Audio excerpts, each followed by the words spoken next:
সম্মানিত দর্শক, আসসালামু আলাইকুম। আশা করি আল্লাহ তাআলার অশেষ রহমতে সকলে খুব ভালো আছেন। গত ৩-৪ দিন একটানা বৃষ্টির পরে আজকে খামারে কিছুটা স্বস্তি ফিরেছে। এর কারণ হলো গতকাল বিকেল বেলা থেকে বৃষ্টিটা বন্ধ হয়ে গেছে। এখন দুপুর পেরিয়ে গেছে এবং ছাগলগুলোকে নেপিয়ার ঘাস খেতে দিয়েছি। আর দেখতেই পাচ্ছি যে ছাগলগুলোর গায়ে খুবই নোংরা হয়েছে। এর কারণ হলো একটানা বৃষ্টি লেগে থাকার ফলে ছাগলের বাইরে থাকার জায়গাটা ভিজে স্যাঁতসেঁতে হয়ে রয়েছে।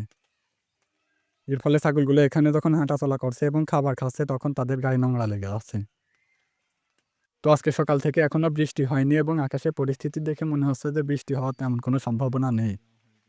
আজকে সারাদিন বৃষ্টি না হলে রোদ ওঠেনি এবং আকাশ অনেকটাই মেঘাচ্ছন্ন হয়ে রয়েছে। আমি আপনাদেরকে গত ২-১ দিন আগে ভিডিওতে বলেছিলাম যে আমার আব্বু ডেঙ্গু জ্বরে আক্রান্ত হয়ে হাসপাতালে ভর্তি রয়েছেন এবং আমার মাও তার সাথে হাসপাতালে গিয়ে রয়েছেন।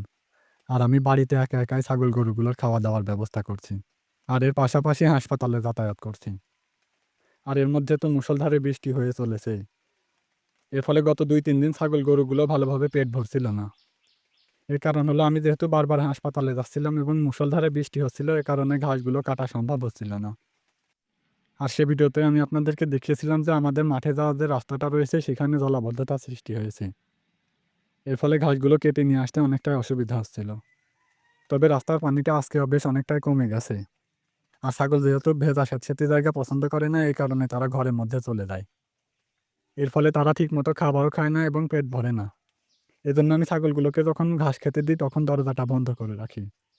তবে আবার আপনারা ভাববেন না যে আমি ছাগলের ঘরের দরজাটা সবসময় বন্ধ করে রাখছি। এই দরজাটা আমি যখন তাদেরকে খেতে দিই তখনই বন্ধ করে রাখি এবং তাদের খাওয়া হয়ে গেলে আবার দরজাটাকে খুলে দিই এবং ঘরের মধ্যে তারা গিয়ে রেস্ট করে। তারপর যখন ছাগলগুলোকে আবারও খেতে দিই তখন তাদেরকে বাইরে বের করে দরজাটা বন্ধ করে দিই। আবারও খাওয়া হয়ে গেলে তারা আবারও ঘরের মধ্যে গিয়ে রেস্ট করে। আর এভাবে সম্পূর্ণ বর্ষা জুড়ে আমি ছাগলগুলোকে লালন পালন করছি। তো আর বাড়তি কথা বলে আপনাদের আর সময় নষ্ট করব না। আপনারা সকলে আমার খামারের জন্য দোয়া করবেন। আপনাদের সকলে সুস্বাস্থ্য কামনা করে ভিডিওটিকে এখানে শেষ করে দিলাম। সকলে খুব ভালো থাকবেন, সুস্থ থাকবেন। আসসালামু আলাইকুম।